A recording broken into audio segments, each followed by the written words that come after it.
చేశారు, తమిళ్లో super star తో వర్క్ చేశారు. ఎటు చూసినా సూపర్ స్టార్స్ కనిపిస్తున్నారు. హౌస్ బీన్ ద ఎక్స్పీరియన్స్ మీకు? Truly.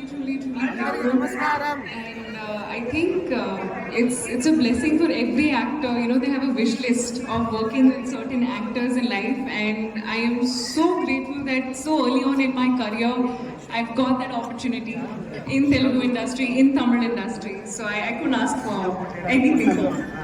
అండ్ మీనాక్షి, విజయ్ గారితో మీరు చాలా క్లోజ్ గా వర్క్ చేశారు కాబట్టి మా అందరికి తెలియని విషయం అండ్ నీకు ఆయనలో బాగా నచ్చే క్వాలిటీ ఏదైనా మాతో పంచుకుంటే వినాలని వెయిట్ చేస్తున్నాం మేము. I think everybody knows this, but with Vijay sir, no, he's such